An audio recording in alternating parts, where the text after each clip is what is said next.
तो हेलो, मेरा नाम है अभिषेक और स्वागत करता हूं आप सभी का हमारे इस प्यारे से खूबसूरत से प्लेटफॉर्म पे जिसका नाम है JR ट्यूटोरियल्स। तो यार कैसे हो आप सभी लोग? आई होप आप लोग एकदम बढ़िया होंगे। आप लोग की पढ़ाई काफ़ी बढ़िया चल रही होगी, आपके एग्जाम शुरू हैं। सही है, कमेंट सेक्शन में मुझे बताना जरूर से कि आपके एग्जाम्स कैसे चल रहे हैं। अभी आप लोग का मैथ्स 2 का पेपर हुआ है गेस, ठीक है। सो मैथ्स 2 का पेपर आपका कैसा गया मुझे कमेंट सेक्शन में जरूर से बताना। चलो बात करते हैं बच्चों, अब अगला जो आने वाला आपका एग्जाम है वो है आपका साइंस 1 का पेपर। सही है, और जैसा कि आपको पता होगा कि साइंस 1 के पेपर में 2 लेसन, साइंस 1 के टेक्स्ट बुक में 2 लेसन आपको मैंने भी पढ़ाए थे। कौन कौन से 2 लेसन? एक था आपका मेटलर्जी और एक था आपका कार्बन कंपाउंड। सही है, तो इन 2 लेसन्स के ऊपर जितने भी इंपॉर्टेंट क्वेश्चंस बनते हैं, जितने भी इंपॉर्टेंट एमसीक्यूज बनते हैं, वो देने की जिम्मेदारी भी मेरी ही है। सही बात है, ठीक है। तो चलो बच्चों, आज के इस लेक्चर में जैसा कि आप लोग ने टाइटल देख ही लिया होगा, आज के इस लेक्चर में हम लोग डिस्कस करने वाले हैं इन दोनों लेसन से सबसे ज्यादा इंपॉर्टेंट एमसीक्यूज। ठीक है, अब देखो जितने एमसीक्यूज मैं दे रहा हूं, जरूरी नहीं है कि सारे एमसीक्यूज आने वाले हैं, कुछ एक या दो ही एमसीक्यूज पूछे जाते हैं। सही बात है, और थोड़े से ट्विस्ट करके भी पूछे जा सकते हैं। ऐसा नहीं है कि जैसी चीजें मैं दे रहा हूं वही सेम टू सेम एमसीक्यू देंगे आप लोग को, ट्विस्ट करके भी थोड़ी चीजें पूछी जा सकती है, क्योंकि पेपर तो यार मैंने सेट नहीं किया है ना। ठीक है, और क्या पता जो पेपर सेट करता है वो वीडियो देख रहा हो तो वो डाल दे एकदम एमसीक्यू, चलेगा। ठीक है, तो चलो बच्चों स्टार्ट करते हैं आज के इस लेक्चर को। सबसे पहले हम लोग देखेंगे 8th लेसन के एमसीक्यूज, उसके बाद हम लोग 9th लेसन के एमसीक्यूज पे जाएंगे। कुछ लेसन्स मैंने एमसीक्यूज आप लोगों के लिए लाए हुए हैं। इंपॉर्टेंट क्वेश्चंस की वीडियोस ऑलरेडी आ चुकी है, आ गई होगी शायद मेरे हिसाब से। ठीक है, सो वो वीडियोस भी देख लेना।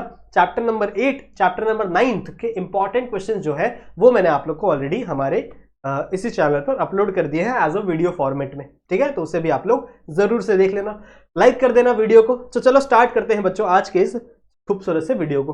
बात कर रहे हैं हम लोग मोस्ट इंपॉर्टेंट एमसीक्यूज की फ्रॉम द साइंस 1। ठीक है, एक सेकंड मुझे पेन सेलेक्ट कर लेने दो, कौन सा कलर ले, चलो और ये ले लेते, ब्लू ले लेते। ठीक है, तो चलो आज शुरू बात करेंगे हम लोग हमारे साइंस 1 के कुछ इंपॉर्टेंट एमसीक्यूज की, और ज्यादा एक्सपेक्टेड यही है कि इसमें से ही एमसीक्यूज आएंगे, पर थोड़े से ट्विस्टेड हो सकते हैं। कौन कौन से लेसन की हम लोग बात करेंगे? We will talk about chapter number 8 and chapter number 9 from the 8 and 9 chapter. चलो स्टार्ट करते हैं। एमसी आंसर भी बताऊंगा आप लोगों को, टेंशन मत लो साथ साथ में। तो सबसे पहला मेटलर्जी की बात हम लोग करेंगे। 8th लेसन है हमारा मेटलर्जी। सही है, मेटलर्जी की बात करते हैं। सबसे पहला एमसीक्यूज क्या है बच्चों? Bronze is an alloy of. ठीक है, ब्रॉन्ज जो है वो किसका अलॉय होता है? अब देखो जो आपका मेटलर्जी का जो सबसे लास्ट वाला पेज है अलॉइंग वाला, वहीं पे ये टॉपिक दिया हुआ है, bronze is a alloy of copper and tin. ठीक है, कॉपर एंड टिन, कॉपर और टिन को जब आप मिलाओगे तो ब्रॉन्ज का फॉर्मेशन होता है। तो ये देखो स्ट्रेट फॉरवर्ड एमसीक्यू है, सिर्फ आपने कुछ लाइनें पढ़ी हैं अपने टेक्स्ट बुक की और वहां से एमसीक्यूज आने वाले हैं। और अगर आपको सारे एमसीक्यू सही अटेंड करने हैं ना, तो मैं आप लोगों को एक छोटी सी ट्रिक बताता हूं। सिर्फ आपको क्या करना है, आपका जो पूरा का पूरा लेसन है ना, टेक्स्ट बुक आपकी जो है उसे रीड करनी है एक बार। आपको याद नहीं रखना, मेमोराइज नहीं करना, आपको सिर्फ उसे एक बार रीड कर लेना है। अगर आप वो चीजें रीड कर लोगे ना, तो आपके दिमाग में ना जब आप पेपर लिखने बैठोगे और 4 ऑप्शन देखोगे, तो वो 4 ऑप्शन में से कोई एक ऑप्शन आपको फ्लैशबैक होगा। आपको लगेगा यार ये तो मैंने पढ़ा है, इसका आंसर ये होना चाहिए, ये मैंने कहीं ना कहीं तो देखा है। समझ रहे हो? आपको वो वर्ड याद नहीं करना, सिर्फ आपको अपने टेक्स्ट बुक को एक बार रीड कर लेना थरवली। समझ लो, अच्छे से एक बार अपने टेक्स्ट बुक को रीड कर लेना, आपके सारे एमसीक्यू सही होंगे, ये मेरी गारंटी है। तो पहला सिंपल है, ब्रॉन्ज का किसका अलॉय होता है बच्चों? कॉपर और टिन का अलॉय होता है। आगे बढ़ते हैं। नेक्स्ट क्या है बच्चों? Dash is the alloy made from the iron, carbon and chromium. देखो एक और क्वेश्चन आ गया, कौन सा अलॉय 3 चीजों से बना होता है? एक आपके आयरन से, एक आपके कार्बन से और एक आपके क्रोमियम से। तो सभी को पता होगा, बहुत ही सिंपल है बच्चों, stainless steel. Stainless steel is the alloy. Stainless steel हमारे घर पे भी यूज करते हैं ना हम लोग। आज जो घड़ियां आती है, घड़ी के पीछे वाला जो कवर होता है वो स्टेनलेस स्टील का होता है। हमारे घर पे कई सारे बर्तन आते हैं स्टेनलेस स्टील के। सही है, तो this stainless steel is made up of iron, carbon and chromium. बात समझ में आ रही है? Let's jump to another MCQ. फिर क्या है देखो, इन इलेक्ट्रोलाइटिक रिडक्शन, ये भी है आप लोग के टेक्स्ट बुक में आयरन वाले लेसन में, रस्टिंग वाले टाइप में ना टॉपिक में, इन इलेक्ट्रोलाइटिक रिडक्शन ऑफ एल्यूमिना। अब एल्यूमिना की बात हो रही है। एल्यूमिना मतलब क्या होता है आपका? Al2O3 dot XH2O। अब इस X की जगह आप कोई भी नंबर ले सकते हो, this is the normal formula of alumina. सही है, इस X की जगह आप 2 भी ले सकते हो, 1 भी ले सकते हो, कुछ भी ले सकते हो, चलेगा आपको। सही है, so in the electrolytic reduction of alumina, जब लास्ट में हम लोग इलेक्ट्रोलाइटिक रिडक्शन करते याद है, तो dash is used as a cathode. वहां पे देखा है ना आप लोग ने, ऐसा स्ट्रक्चर फॉर्म होता है यहाँ पे, इसमें एक एनोड होता है, एक कैथोड होता है। तो which is used as cathode? क्या सल्फर यूज करते हैं, प्लैटिनम यूज करते हैं, ग्रेफाइट यूज करते हैं, एल्यूमिनियम यूज करते हैं? Right answer is graphite. सभी को पता है ग्रेफाइट का ही ज्यादा करके कैथोड और एनोड का फॉर्मेशन होता है ना। So this graphite will be form the cathode in the electrolytic reduction of alumina. Simple सा एमसीक्यूज है। आगे बढ़ते बच्चों, next MCQs, iron is dash, option पढ़ो, more reactive than zinc, more reactive than aluminium, less reactive than copper and less reactive than aluminium. अब इसका answer आपको कहां मिलेगा? आप अगर आपने अपने टेक्स्ट बुक में रिएक्टिविटी सीरीज जरा ओपन करोगे ना तो वहां पे आपको मिलेगा। जरा पेज नंबर 97 पे आ जाओ और 97 पे आपको रिएक्टिविटी सीरीज मिली होगी, सही है? वहां पे आपको रिएक्टिविटी सीरीज होगी और आपको आयरन ढूंढना है। अब आप देखोगे कि जो आयरन है और उस सीरीज के हिसाब से इन सारे के सारे चीजों को कंपेयर करो। मोर रिएक्टिव देन जिंक, अगर आप देखोगे तो आयरन जिंक के नीचे आता है, सो it is not more reactive than zinc. दो ये वाली स्टेटमेंट गलत हो गई, सही है ना? अगर आप देखो ये वाले टेबल का देखो, ये यहाँ पे सारे के सारे नाम लिखे हुए हैं। अब देखो जब आप बीच में आयरन देखोगे, आयरन के ऊपर जिंक है, तो मतलब जिंक ज्यादा रिएक्टिव है, बट यहां पे क्या लिखा हुआ? Iron is more reactive than zinc, तो ये स्टेटमेंट गलत हो गई। दूसरा का स्टेटमेंट है मोर रिएक्टिव देन एल्यूमिनियम। क्या आयरन ज्यादा रिएक्टिव है एल्यूमिनियम से? बिल्कुल भी नहीं, क्योंकि एल्यूमिनियम भी ऊपर है, तो aluminium is also not more reactive then, sorry, iron is also not more reactive than aluminium. फिर नेक्स्ट क्या है बच्चों? Less reactive than copper. Copper को देखो, कॉपर कहां पे है? कॉपर नीचे है, देखो लेस रिएक्टिविटी में ना, तो it is less reactive than copper. Iron is less reactive than copper, ऐसा नहीं है, आयरन इज मोर रिएक्टिव। क्यों? क्योंकि कॉपर से ऊपर प्रेजेंट है, कॉपर के ऊपर प्रेजेंट, देखो यहां पे ऊपर आयरन है, नीचे कॉपर है ना, तो जो कॉपर है वो क्या है आपका? लेस रिएक्टिव है। आयरन क्या है? मोर रिएक्टिव है, पर यहां पे क्या लिखा हुआ है? लेस रिएक्टिव देन कॉपर, तो ये भी गलत हो गया।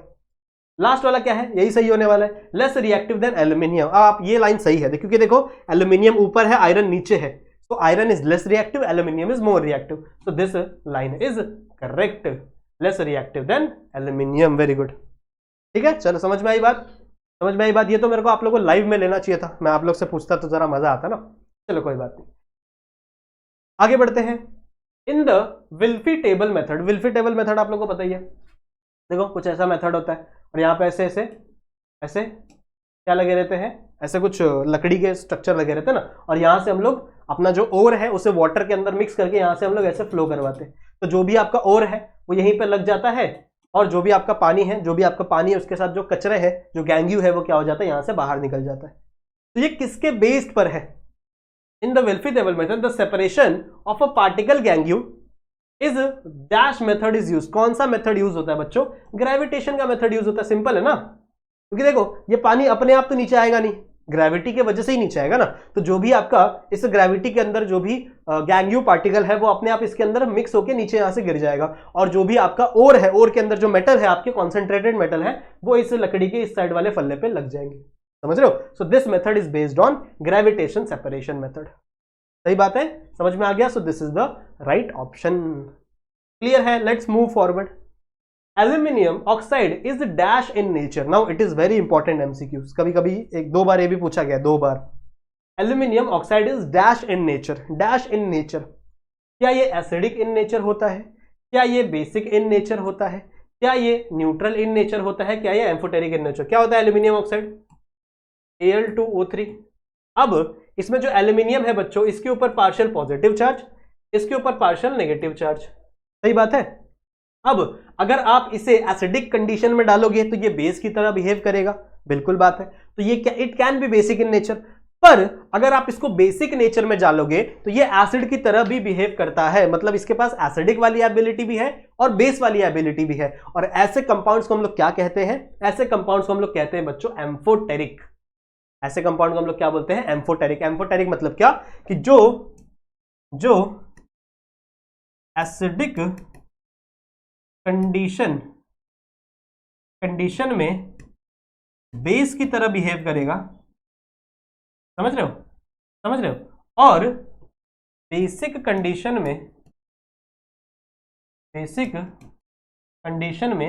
एसिड की तरह बिहेव करेगा, उसे हम लोग कहते हैं it is a amphoteric in nature. So it is not acid, not basic, not neutral, it is amphoteric in nature. So right answer is amphoteric. ठीक है, ये दिख रहा होगा ना तुम लोग को? नहीं तो मैं कोई दूसरा कलर यूज कर लेता हूँ। Me check, let use orange colour, ठीक है। सो ऑरेंज हम लोग यूज करें। So it is basic condition की बात करें बच्चों तो ये एसिड की तरह बिहेव करेगा, एसिड कंडीशन की बात करें तो बेस की तरह बिहेव करेगा, इसे amphoteric in nature. Let's move to another MCQ. Ionic compound are electrically dash, ionic compound are electrically dash, क्या वो पॉजिटिव होते हैं, क्या वो नेगेटिव होते हैं, क्या वो न्यूट्रल होते हैं, या फिर वो कंडक्टर होते हैं। एक एग्जांपल लेके समझते हैं, जैसे मान लो NaCl है, NaCl है। Now sodium is electropositive, hence it bear positive charge, and chlorine is electronegative, hence it bear electronegative charge. Therefore अब यहां पे पॉजिटिव है, यहां पे नेगेटिव है, तो इनके बीच में क्या बन रहा है, बॉन्ड बन रहा है, और इसी बॉन्ड को हम लोग आयोनिक बॉन्ड कहते हैं। पर अगर आप देखोगे जितना इसके पास +1 पॉजिटिव चार्ज होता है तो इसके पास -1 पॉजिटिव चार्ज होता है, सही है। और ये +1 -1 क्या हो जाएगा, न्यूट्रलाइज हो जाएगा ना। So right answer is neutral, सही बात है। Ionic compounds are neutral compound. समझ में आई बात, लिख लोगे, सिंपल है, बड़ा ही सिंपल है। नेगेटिव पॉजिटिव कंडक्टर नहीं लिखना आपको। Let's move to another and last MCQ for this chapter. Dash is the good conductor of heat and bad conductor of electricity. कौन है बच्चों जो गुड कंडक्टर हीट का होता है पर बैड कंडक्टर होता है इलेक्ट्रिसिटी का? क्या graphite? Graphite is a good conductor of electricity, पढ़ा है हम लोग ने। आयोडीन हीट का गुड कंडक्टर होता है। Coal is also heat good conductor. पर ये तीनों इलेक्ट्रिसिटी को भी कंडक्ट कर सकते हैं, पर हमारा जो डायमंड है बच्चों, it only conductor, good conductor of heat, not the good conductor of electricity. अच्छा, अगर आपके ऑप्शन में मिका शीट आ जाए, मिका शीट नाम सुना आप लोगों ने कभी, मिका शीट, तो mica sheet is also a good conductor of heat but bad conductor of electricity, ठीक है। आपका जो मिका शीट होता है, एक बार स्पेलिंग चेक कर लेना, mica sheet is also a good conductor of heat but bad conductor of electricity. ये मिका शीट हम लोग कहां देखने के लिए मिलता है? आप लोग घर पे आयरन करते हो, इस्त्री करते हो ना, आयरनिंग करते हो कपड़ों पे, तो जो आयरन के नीचे जो नीचे वाली शीट होती है ना, वो मिका शीट होती है बच्चों। वो बहुत जल्दी गर्म हो जाती है पर उसके अंदर से इलेक्ट्रिसिटी पास नहीं होती, समझ रहे हो? That was the mica sheet. तो mica sheet is also good conductor of heat but bad conductor of electricity. Are you good? समझ में आ गया? सो इस लेसन से हम लोग इतना ही करेंगे, आपके मेटलर्जी वाले से इतना एमसीक्यूज मैंने आपको दे दिया। Next jump to your another chapter, that is nothing but our carbon compound. अब बात करते हैं बच्चों कार्बन कंपाउंड की, बहुत ही ज्यादा इंटरेस्टिंग और मेरा तो फेवरेट लेसन है। सबसे पहला एमसीक्यू क्या है? Generally the melting and boiling point of carbon compound are formed to be less than dash degree Celsius. First page, lesson के फर्स्ट पेज से ही ये क्वेश्चन उठाया गया है, सही है। क्या बोला है? जनरली जो मेल्टिंग और बॉइलिंग पॉइंट होता है कार्बन कंपाउंड का, वो लेस देन होता है कितने के? तो वो होता है बच्चों 300 डिग्री सेल्सियस के, लेस देन 300 डिग्री सेल्सियस से कम ही होता है जितने भी कार्बन कंपाउंड अभी तक हमको मिले हैं। सबके सब नहीं, पर जनरली खाओ ना, मतलब 100% नहीं, पर ज्यादातर आपको 300 के नीचे ही मिलेंगे। तो ये 300 का नंबर याद रहेगा ना। अगर आपसे चलो मान लो ये सब एमसीक्यू में नहीं पूछा गया, 1 मार्क्स क्वेश्चन में पूछ लिया तो याद रहेगा ना, वहां पे लिख सकते हो ना 300 डिग्री सेल्सियस। चलो उसके बाद क्या है? बहुत ही simple question, the number of valence electron in the carbon atom is dash. Valence electron कितने होते हैं? मैंने आप लोग को पढ़ाया ना, कार्बन का एटॉमिक नंबर होता है 6, इसका इलेक्ट्रॉनिक कॉन्फ़िगरेशन होता है 2 और 4, तो जो सबसे लास्ट वाले ऑर्बिट में इलेक्ट्रॉन होते हैं वो वैलेंस इलेक्ट्रॉन होते हैं। तो 4 इज द वैलेंसी, या फिर आप कह सकते हैं 4 is the valence electron in the carbon atom. Clear है? सिंपल है, ये तो बच्चों को पता है यार। चलो next, the bond between 2 oxygen atom is dash bond. क्या बोला है? 2 ऑक्सीजन एटम के बीच का जो बॉन्ड होता है वो कौन सा बॉन्ड होता है? एक्चुअल में वो कोवेलेंट बॉन्ड होता है, पर यहां पे कोवेलेंट पूछा नहीं गया, यहां पे पूछा कितने होते हैं, क्या वो डबल होते हैं, ट्रिपल होते हैं, या फिर सिंगल होते हैं, वो पूछा जा रहा है। अगर आप बनाओगे तो देखो कुछ ऐसा बनता है, ऑक्सीजन, ठीक है, 2 ऑक्सीजन है, ऑक्सीजन का इलेक्ट्रॉनिक एटॉमिक नंबर कितना होता है? 8, और ये होता है 2 और 6, ठीक है। आपका इलेक्ट्रॉनिक कॉन्फ़िगरेशन कितना होता है? 2 और 6। तो 6 इलेक्ट्रॉन हम लोग बाहर बैठाएंगे, 2 को चलो नहीं करोगे तो भी चलेगा, यहाँ पे 6 कर दो, 1 2 3 4 5 6, सही है। सिमिलरली यहाँ पे भी कर दो, 1 2 3 4 5 6। अब देखो इसके पास 6 इलेक्ट्रॉन है, मतलब इसकी वैलेंसी 2 है, इसको 2 इलेक्ट्रॉन और जरूरत है बच्चों, जिससे ये क्या कर सकता है, अपनी वैलेंसी को कंप्लीट कर सकता है और स्टेबल हो सकता है। तो ये क्या करेगा, ये दोनों एटम क्या करेंगे, एक दूसरे से कोवेलेंट बॉन्ड बनाएंगे, शेयरिंग करेंगे। सही बात है। तो देखो ये जो 2 इलेक्ट्रॉन है ना, इसको अलग कलर से दिखा दूं, ये वाले जो 2 इलेक्ट्रॉन है, ये वाला इलेक्ट्रॉन, ये वाला इलेक्ट्रॉन इस ऑक्सीजन का, ये वाला इलेक्ट्रॉन, ये वाला इलेक्ट्रॉन इस ऑक्सीजन का, ये दोनों आपस में शेयर कर लेंगे। अब आप गिनो, तो 1 2 3 4 5 6 7 8, इसका भी 8 हो गया, 1 2 3 4 5 6 7 8, इसका भी 8 हो गया। तो यहां पे 4 इलेक्ट्रॉन है, मतलब कितना बॉन्ड होगा, डबल बॉन्ड। मैंने आपको सिखाया ना कि मैंने आपको एक चीज सिखाई थी बच्चों, एक आपका क्या हुआ, एक आपका बॉन्ड का मतलब होता है 2 इलेक्ट्रॉन, एक बॉन्ड का मतलब होता है 2 इलेक्ट्रॉन। एक इलेक्ट्रॉन इस एटम ने दिया, एक इलेक्ट्रॉन इस एटम ने दिया। तो अगर ऑक्सीजन का बॉन्ड बनाना है तो वो हमेशा डबल बॉन्ड ही बनेगा। So where is the double bond, it is. Are we clear, समझ में आ रहा है? समझ में आ रहा है? सिंपल है ना, कुछ नहीं है तुम लोग के लिए। आगे बढ़ते हैं। नेक्स्ट है बच्चों, the unsaturated hydrocarbon containing carbon carbon double bond are called as a dash. Unsaturated hydrocarbon, आप लोगों को पता है ना अनसैचुरेटेड मतलब क्या, जिसके पास डबल या ट्रिपल बॉन्ड हो उसे अनसैचुरेटेड कहते हैं, जिसके पास सिंगल बॉन्ड हो उसे सैचुरेटेड कहते हैं। तो क्वेश्चन क्या कह रहा है कि जो अनसैचुरेटेड हाइड्रोकार्बन है, जिनके पास कार्बन कार्बन डबल बॉन्ड है, उन्हें क्या कहते हैं? क्या उन्हें अल्कीन कहते हैं, अल्केन कहते हैं, अल्काइन कहते हैं, या नन ऑफ अल्कोहल कहते हैं? तो हम लोग को पता है ना, उसे हम लोग कहते हैं अल्कीन। क्या कहते हैं? अल्कीन। मैंने आपको सिखाया था ना कि अगर डबल बॉन्ड होगा तो आपको यूज करना है ENE, अगर सिंगल बॉन्ड होगा तो आपको यूज करना है ANE, अगर ट्रिपल बॉन्ड होगा तो आपको यूज करना है YNE। ये सिखाया हुआ है ना, ये सब नोट लिख लो अपने आजू बाजू में, बुक में नोट लिख लो, ठीक है? तो ये लिख लो, डबल बॉन्ड पूछा गया है, सो राइट आंसर इज अल्कीन। अगर ट्रिपल बॉन्ड पूछा जाता तो अल्काइन हो जाता, सिंगल बॉन्ड रहता तो अल्केन हो जाता, saturated single bond. Now let's jump to another MCQ।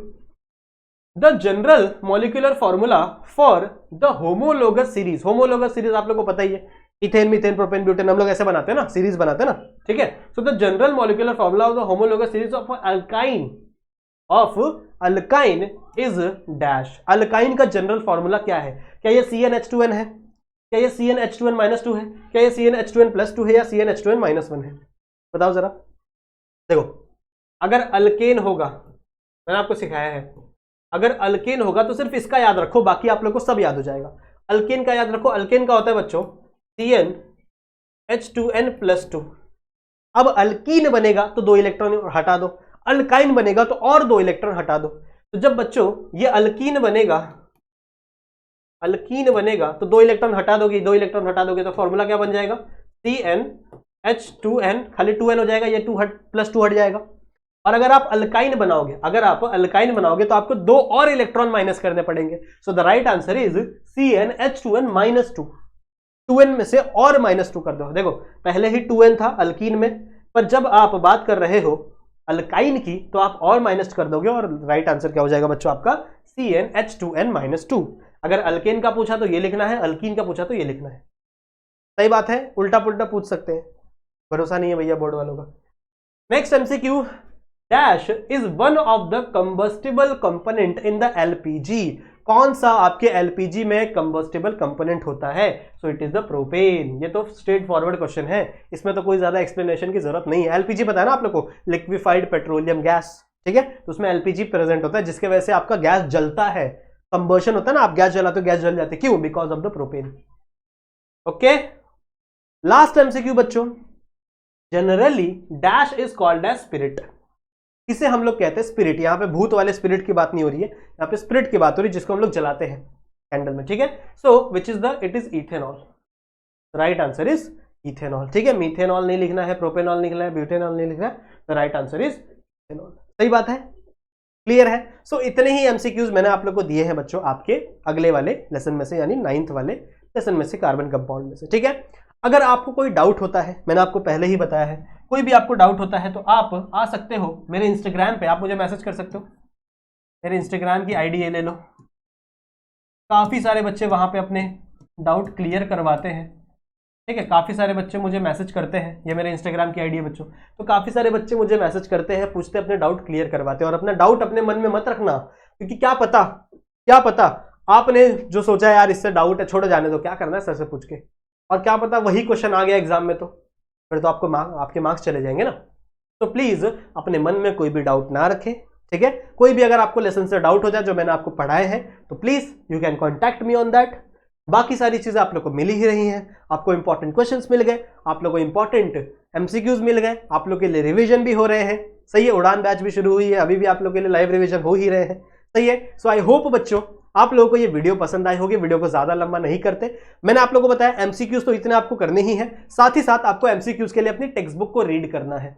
Text book read करो, वहीं से सब कुछ आने वाला है, और आपको कुछ याद नहीं रखना है, ऐसा नहीं कि पूरा टेक्स्ट बुक रटना है अपने को, नहीं, सिर्फ उसको रीड कर लो एक बार, क्योंकि आपको एमसीक्यूज में ऑप्शंस मिलेंगे, तो ऑप्शंस देख के आपको याद आ जाएगा, टेंशन मत लो, मुझे पता है आप लोग की मेमोरी अच्छी है, ठीक है। तो ऑप्शंस देख के आप लोग को याद आ जाएगा, उसे रीड जरूर से करना टेक्स्ट बुक को एक बार अच्छे से बैठ के 15-20 मिनट के लिए, ठीक है, चलेगा। तो इस वीडियो को हम लोग यहीं पे खत्म करते हैं। आई होप ये वीडियो आप लोगों को पसंद आई होगी। वीडियो को पसंद आई है तो वीडियो को लाइक जरूर से करना, अपने दोस्तों के साथ जरूर से शेयर करना, अपने जितने भी दोस्त हैं आपके जो 10th स्टैंडर्ड में भी एग्जाम दे रहे हैं, सही है। कमेंट कर देना आप लोग को और कौन कौन सी चीजें चाहिए, अगर आपको हमारा हार्डवर्क पसंद आ रहा है, ठीक है, मतलब अच्छा लग रहा है आप लोगों को, तो आप कमेंट कर सकते हैं। मुझे यहाँ पे भी आप मैसेज करके बता सकते हैं कि आपको मेरे लेक्चर वीडियोस कैसे लगते हैं। बाकी हम लोग तो आपके लिए खड़े हुए हैं, साइंस 1 में भी आपकी हेल्प कर रहे हैं, साइंस 2 में भी आपको बहुत सारी चीजें मिलने वाली है, टेंशन मत लो, ठीक है। सो आई होप आप लोग के लिए मजा आया होगा।